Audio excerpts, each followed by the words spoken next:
أعوذ بالله من الشيطان الرجيم بسم الله الرحمن الرحيم يا أيها الذين آمنوا اتقوا الله حق تقاته ولا تموتن إلا وأنتم مسلمون صدق اللہ العظیم۔ میرے محترم سامعین،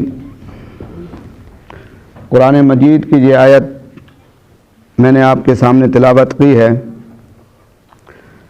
اس آیت میں اللہ تبارک و تعالی نے یہ فرمایا ہے کہ اے ایمان والو، اتقوا اللہ، تم اللہ سے ڈرو، حق تقاتہ، اس سے ڈرنے کا جو حق ہے، ولا تموتن الا وانتم مسلمون، اور تم مت مرو اس حالت میں کہ تم مسلمان بن جاؤ، فرما بردار بن جاؤ۔ اس میں دو عنوان ہیں اس آیت میں۔ ایک عنوان جو ہے وہ اللہ سے ڈرنے کا ہے، دوسرا عنوان جو ہے وہ یہ ہے کہ تم اس وقت تک نہ مرو جب تک کہ تم فرما بردار نہ ہو جاؤ۔ یہ تقوی جو ہے آج کا جو موضوع ہے وہ بہت اہم موضوع ہے۔ ہمیں کیونکہ جتنی عبادات کا ذکر آتا ہے اس کے ساتھ یہ الفاظ آتے ہیں کہ تم اس پر عمل کرو تاکہ تم متقی بن جاؤ۔ اب ہمیں یہ بات سمجھنی ہے کہ تقوی کسے کہتے ہیں۔ تقوی کے لغوی معنی جو ہے وہ یہ ہیں کہ بچنے اور اجتناب کرنا، اور اصطلاحی معنی، شرعی معنی یہ ہیں کہ ان باتوں سے بچنا، ان کاموں سے بچنا جن سے شریعت نے ہمیں بچنے کا حکم دیا ہے۔ علماء فرماتے ہیں کہ تقوی کے درجات ہیں۔ پہلا درجہ یہ ہے کہ جس کو سب سے کم درجہ کہتے ہیں، ادنا درجہ، وہ یہ ہے کہ کفر اور شرک سے بچنا۔ اور دوسرا درجہ تقوی کا یہ ہے اللہ اور اس کے رسول اللہ صلی اللہ علیہ وسلم کے ناپسندیدہ چیزوں سے بچنا۔ اور تیسرا درجہ وہ ہے جو اعلیٰ مقام ہے، وہ اللہ تبارک و تعالی انبیاء علیہ الصلاۃ والسلام اور ان کے وارثین کو عطا فرماتے ہیں کہ دل کے اندر، اپنے قلب کے اندر صرف اللہ ہی کا خیال رہنا، اللہ ہی کی یاد رہنا اور سب کسی کی نکل جانا۔ اور جب آپ یاد رکھیں کہ آگے فرمایا کہ حق تقاتہ، فرمایا کہ اس سے ڈرو جس طرح اس سے ڈرنے کا حق ہے۔ اس کے لیے حضرت عبداللہ بن مسعود رضی اللہ عنہ نبی کریم صلی اللہ علیہ وسلم سے روایت فرماتے ہیں، اس کی تشریح میں، اس کی وضاحت میں فرماتے ہیں کہ حق تقاتہ ہوا ان یطاع فلا یعصى، فرمایا کہ اس سے ڈرنے کا جو حق ہے اس کی وضاحت رحمت کائنات صلی اللہ علیہ وسلم نے فرمائی ہے کہ تم اطاعت کرو اللہ کی اور اس کی نافرمانی نہ کرو۔ دوسری بات یہ فرمائی کہ وَيُذَكَّرُ فَلَا يُنسَى، فرمایا کہ اس کو یاد کرو، اللہ کو ہر وقت تمہارے دل میں اللہ کی یاد ہو، کبھی اس کو نہ بھولو، تقوی کا حق ہے۔ تیسری بات یہ فرمائی کہ وَيُشْكَرُ فَلَا يُكْفَرُ، فرمایا کہ ہر وقت اس کا شکر ادا کرو، کبھی اس کی ناشکری نہ کرو۔ تو نبی کریم صلی اللہ علیہ وسلم نے تقوی کا جو اس آیت کا جو تفسیر ہے اس میں یہی فرمایا کہ تقوی کا حق، بڑا مختصر اور جامع اور مدلل بات۔ تقوی کے بارے میں، تقوی کیا ہے؟ حضرت عبداللہ بن عباس رضی اللہ عنہ کے بارے میں آتا ہے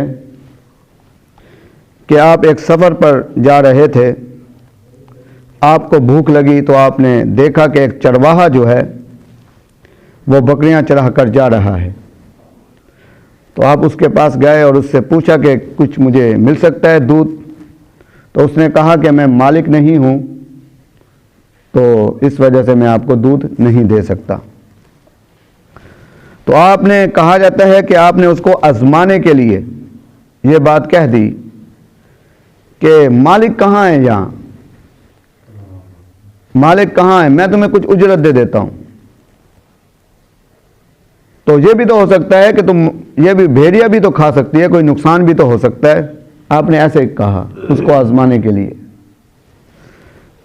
حضرت عبداللہ بن عباس رضی اللہ عنہ فرماتے ہیں کہ میں حیران ہوا کہ اس چرواہے نے اپنی پیٹھ پھیر کر یہ بات کہی غصے سے، فَأَيْنَ اللَّهُ، اور چل پڑا۔ تو فرمایا کہ اس کا مفہوم یہ ہے کہ بس اللہ کہاں ہے، اگرچہ مالک یہاں موجود نہیں ہے، بس اللہ کہاں، یعنی کہ اللہ تو موجود ہے۔ اب یہ ہے کہ تقوی کا جو ہمیں حکم دیا گیا ہے، تقوی کو اختیار کرو۔ اب تقوی ہم کیسے اختیار کریں؟ تقوی اختیار کرنا اتنا مشکل ہے، اگر ہم اپنے طریقے سے تقوی اختیار کرنے کی کوشش کریں گے تو بہت مشکل ہے۔ اللہ تبارک و تعالی کریم ذات ہے، اللہ نے قرآن مجید میں تقوی کو اختیار کرنے کا طریقہ بھی بتلا دیا ہے۔ فرمایا کہ وَكُونُوا مَعَ الصَّادِقِينَ، کہ تقوی کو اختیار کرو سچوں کے ساتھ بیٹھ کر۔ صحابہ کرام رضوان اللہ علیہم اجمعین کو جو فضیلت حاصل ہوئی ہے صحابیت کی، وہ اسی وجہ سے ہوئی ہے کہ آپ کو نبی کی صحبت نصیب ہوئی ہے۔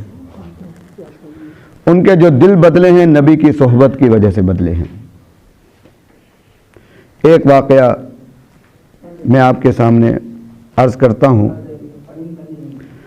حضرت عمر فاروق رضی اللہ عنہ کے دور کے اندر جب قیصر و کسریٰ فتح ہو گیا، اس وقت شام کے گورنر جو ہے وہ مقرر کیے حضرت ابو عبیدہ بن جراح رضی اللہ عنہ کو حضرت فاروق اعظم رضی اللہ عنہ نے۔ تو ایک مرتبہ آپ کا فاروق اعظم رضی اللہ عنہ کا شام کی طرف سے گزر ہوا۔ آپ کا معمول تھا کہ آپ تمام وزراء اور گورنروں کو دیکھا کرتے تھے کہ ان کی زندگی کیسے گزر رہی ہے، ان کی نگرانی کیا کرتے تھے خود۔ کبھی کسی طرف چلے گئے، کبھی کسی طرف چلے گئے، کہیں ایسا تو نہیں کہ میری سلطنت میں کہیں ظلم ہو رہا ہو اور میرے وزراء جو ہیں وہ اپنی ذمہ داری کو چھوڑ کر دوسرے کاموں میں لگ گئے ہوں۔ تو حضرت فاروق اعظم رضی اللہ عنہ وہاں تشریف لائے، حضرت ابو عبیدہ بن جراح رضی اللہ عنہ سے ملے اور فرمایا کہ حضرت ابو عبیدہ میرے بھائی، باقی ساری باتیں ٹھیک ہیں، کام ٹھیک ہو رہا ہے، میں اپنے بھائی کا گھر دیکھنا چاہتا ہوں۔ ہو سکتے ہیں علماء فرماتے ہیں کہ ان کے دل میں یہ خیال پیدا ہو کہ مکہ مکرمہ میں تو، مدینہ منورہ میں تو اتنی زرخیزی نہیں ہے اور شام کے علاقے میں تو بڑی زرخیزی ہے۔ ہو سکتا ہے انہوں نے یہاں پر کوئی محلات بنا لیے ہوں، کوئی نوکر ہوں، ان کے پاس کھیت ہوں، تو یہاں کیونکہ وسائل بھی زیادہ ہیں۔ تو حضرت ابو عبیدہ بن جراح رضی اللہ عنہ نے بات سنی اور خاموش ہو گئے، کوئی جواب نہ دیا۔ پھر حضرت فاروق اعظم رضی اللہ عنہ نے کہا کہ بھائی ابو عبیدہ، میں اپنے بھائی کا گھر دیکھنا چاہتا ہوں۔ حضرت ابو عبیدہ بن جراح رضی اللہ عنہ نے فرمایا کہ یا امیر المومنین، آپ میرا گھر دیکھ کر کیا کریں گے؟ فرمایا کہ بس میری خواہش ہے کہ میں گھر دیکھوں۔ فرمایا کہ آپ گھر دیکھیں گے تو آنکھیں نچوڑنے کے علاوہ آپ کو کچھ نہیں ملے گا۔ کہا کہ ٹھیک ہے، مجھے دکھا دو۔ تو حضرت ابو عبیدہ بن جراح رضی اللہ عنہ فاروق اعظم رضی اللہ عنہ کو لے کر چلے، یہاں تک کہ وہ شہر ختم ہو گیا، جنگل کی طرف جا رہے، بستی ختم ہو گئی، بستی ختم ہو گئی اور جنگل کی طرف جانے لگے۔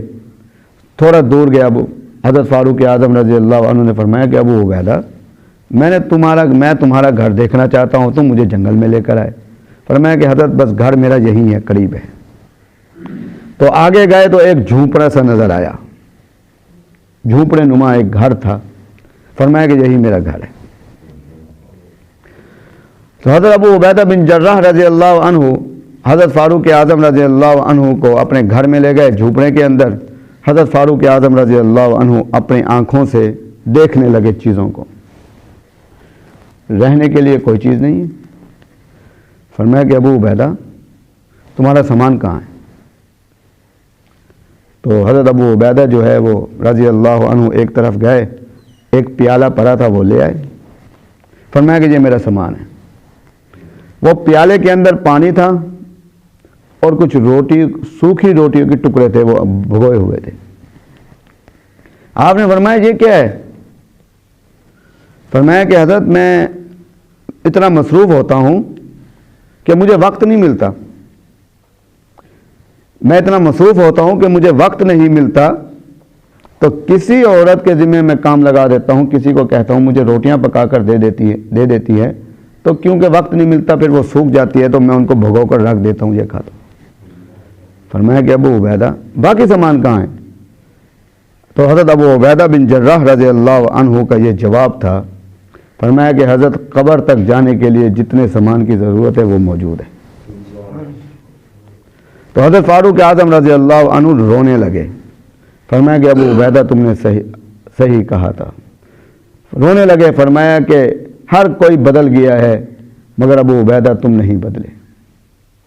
تو حضرت ابو عبیدہ بن جراح رضی اللہ عنہ فرمانے لگے یا امیر المؤمنین، میں نے آپ سے پہلے بھی کہا تھا کہ اگر آپ میرا گھر دیکھیں گے تو آنکھیں نچوڑنے کے علاوہ آپ کو کچھ نہیں ملے گا. اب اس بات کے اندر آپ غور کریں، نبی کریم صلی اللہ علیہ وسلم کی صحبت کا اثر. اگر دیکھا جائے تو یہاں رونا تو ابو عبیدہ بن جراح رضی اللہ عنہ کو چاہیے تھا. اگر دیکھا جائے یہاں کون رو رہا ہے؟ دیکھنے والے رو رہے ہیں. ابو عبیدہ بن جراح رضی اللہ عنہ کے دل کے اندر تو اطمینان کی کیفیت ہے. یہ جو اطمینان کی کیفیت ہے، یہ جو خوشی کی کیفیت ہے، یہی صحبت سے حاصل ہوتی ہے، یہی صحبت سے حاصل ہوتی ہے. یہاں تو ابو عبیدہ بن جراح رضی اللہ عنہ روتے، فرماتے امیر المومنین دیکھ لے میں اتنا کام کر رہا ہوں، میرے پاس اتنی فرصت نہیں ہے، ایک میرے پاس جھونپڑی ہے، رہنے کے لیے سہولت نہیں ہے، کھانے کے لیے کوئی کھانا نہیں ہے، مجھے کچھ غلام دے دیں، کچھ مجھے وسائل دے دیں.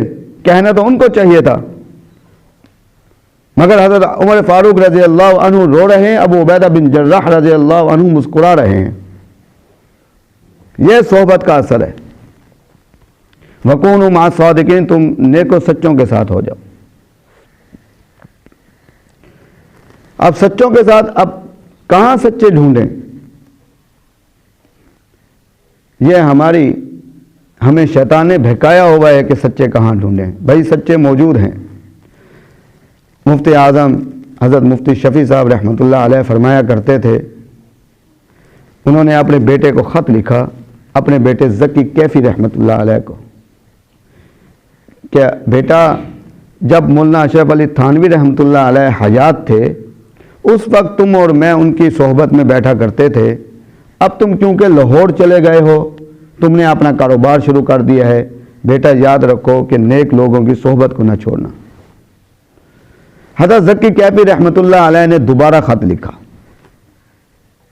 فرمایا کہ ابا حضور جب سے اشرف علی تھانوی رحمۃ اللہ علیہ فوت ہوئے ہیں دل میں اور آنکھوں میں کچھ جچتا ہی نہیں ہے. بڑی بات کی. مگر حضرت مفتی شفیع صاحب رحمۃ اللہ علیہ نے دوبارہ خط لکھا، مگر بڑا عجیب خط تھا. فرمایا کہ بیٹا تمہارے دل میں ایک بیماری پیدا ہو رہی ہے جس کو تکبر کہتے ہیں. اگر اس کا دوسرا مفہوم لیا جائے تو وہ یہ ہے کہ تم سے کوئی فضیلت والا نہیں مل رہا تجھے، یعنی کہ تمہارے اندر تکبر پیدا ہو گیا. پھر لکھا نیچے، فرمایا کہ بیٹا یاد رکھو اگر تم مسجد کا جو مؤذن ہے اس کی صحبت بھی اختیار کرو گے تو تمہیں انشاءاللہ اس کا بھی فائدہ حاصل ہوگا. اور لوگ جو ہے وہ اعتراض کرتے ہیں کہ جناب یہ کیا صحبت کی بات کرتے ہیں، اولیاء کی محفل میں بیٹھیں، یہ کیا ہے؟ مگر ہمارے مشاہدے میں ہم اپنے بچوں کو، جو محلے کے بچے گلیوں میں رہنے والے جو آوارہ ہوتے ہیں، ان سے ہم کیوں بچاتے ہیں؟ پھر نہ بچائیں. اگر صحبت سے کہ ہم قائل نہیں ہیں، اس کے اثرات نہیں ہیں نیک لوگوں کے، تو ہم کیوں بچاتے ہیں بچوں کو؟ اپنے گھروں میں بند کیوں کرتے ہیں؟ ہم اس وجہ سے کرتے ہیں کہ بھائی ان کے ساتھ بیٹھیں گے اٹھیں گے، ان کے اندر بھی وہ عادتیں پڑ جائیں گی. اسی طریقے سے بری عادتیں جو پڑ سکتی ہیں، اسی طریقے سے اچھے لوگوں کے ساتھ بیٹھنے سے اچھی عادتیں پڑ جائیں گی. 2 دن پہلے جو ہمارے بزرگ آئے ہوئے تھے مفتی امداد اللہ صاحب، تو وہ یہاں پر تھے.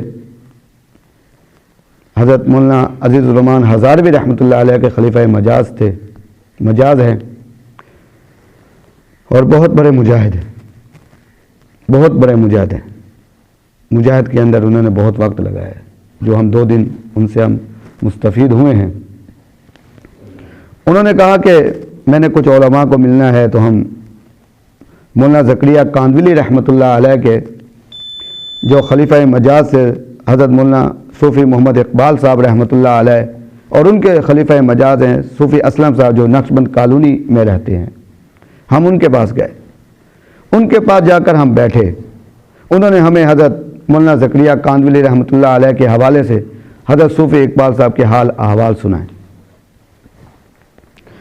وہ فرمانے لگے کہ صحبت کا اتنا اثر ہے کہ ہمارے جو صوفی اقبال صاحب تھے، حضرت زکریہ کاندولی رحمۃ اللہ علیہ کیونکہ ان کے پیر تھے، تو حضرت زکریہ کاندولی رحمۃ اللہ علیہ کے بارے اتنی محبت کرتے تھے، اور اللہ نے بعد میں اتنا مقام عطا فرمایا کہ لوگ جو ہیں ان کے سامنے سلام کرنا اور ان کو دیکھنا سعادت سمجھتے تھے۔ تو پھر میں نے پوچھا کہ حضرت آپ کے وہ زکریہ کاندولی رحمۃ اللہ علیہ کو جنہوں نے دیکھا ہوا ہو وہ کون کون ہیں، مجھے بھی اشتیاق ہوا۔ تو انہوں نے کہا کہ حضرت جو خیل و مدارس کے مولانا عابد مدنی صاحب ہیں دامت برکاتہم العالیہ، فرمایا کہ وہ حضرت مدینہ منورہ میں حضرت کی خدمت میں رہے، فرمایا کہ خدمت میں رہے، پھر کہنے لگے کہ ان کو حضرت مولانا زکریہ کاندولی رحمۃ اللہ علیہ نے یہ بات فرمائی کہ مولوی عابد تم نے یہ کام کرنا ہے، تمہاری ذمہ داری ہے کہ روزانہ جہاں پر میں جس کمرے میں بیٹھتا ہوں اس کمرے میں روزانہ تم نے آ کر خاموشی کے ساتھ ایک طرف آدھا گھنٹہ بیٹھے رہنا ہے۔ حضرت مولانا عابد صاحب فرماتے ہیں کہ میری ڈیوٹی یہ تھی کہ میں آتا تھا، حضرت کا جو کمرہ تھا، حضرت جہاں مطالعہ فرمایا کرتے تھے، آرام فرمایا کرتے تھے، میں خاموشی کے ساتھ وہاں آ کر بیٹھ جاتا تھا۔ تو وہاں جو ہے بیٹھتے تھے، فرمایا کہ مجھے یہ سعادت حاصل ہوئی۔ بزرگوں کے پاس، علماء کرام کے پاس بیٹھنا یہ بھی سعادت ہے۔ حضرت مولانا اشرف علی تھانوی رحمۃ اللہ علیہ کو کسی نے خط لکھا، فرمایا کہ حضرت میرے اندر غصہ بہت ہے، بہت غصہ ہے، تھوڑی بات پہ مجھے غصہ آ جاتا ہے۔ آپ نے فرمایا کہ اس نے لکھا کہ حضرت میری کچھ مجبوری ہے، ذرا جگہ بھی دور ہے آپ کی، تو مجھے کوئی مشورہ دیں، میں آپ کی صحبت میں نہیں آ سکتا۔ تو حضرت نے فرمایا کہ بات سنو کہ تمہارے علاقے میں ایک آدمی ہے جو کریانے کا کام کرتا ہے، اس نے بڑے بڑے اولیاء کرام کی صحبت اختیار کی ہے، اس کے اوپر رنگ چڑھا ہوا ہے، اس کے اثرات ہیں، تم نے بس ایک کام کرنا ہے کہ وہ آدمی کریانے والا ہے اس کے پاس جا کر بیٹھا رہنا، اس سے کوئی بات نہیں کرنی۔ پھر کچھ دنوں کے بعد مجھے حالات لکھنا۔ جب اس نے کچھ دن گزر گئے، وہ وہاں بیٹھا رہا، کیونکہ وہ اثرات جو ہیں صحبت اولیاء کرام کے جو اثرات تھے وہ اس پر تھے، کریانے والے پر۔ کچھ دن گزرنے کے بعد اس نے خط لکھا مولانا اشرف علی تھانوی رحمۃ اللہ علیہ کو، فرمایا کہ حضرت اب تو اتنی نرمی ہو گئی ہے، دل کے اندر غصہ آتا ہی نہیں۔ تو یہ صحبت کے اثرات ہیں، اور یہ بات تو میں اس سے لا علم تھا جو حضرت مفتی صاحب امداد اللہ صاحب فرما گئے ہیں، غالباً 100 نوافل سے کہ اگر ایک مسئلہ سیکھ لیں تو 100 نوافل کے برابر اجر ملتا ہے، یہ بہت بڑی سعادت کی بات ہے۔ تو اللہ تبارک و تعالی ہمیں اس پر صحیح عمل کرنے کی توفیق عطا فرمائے۔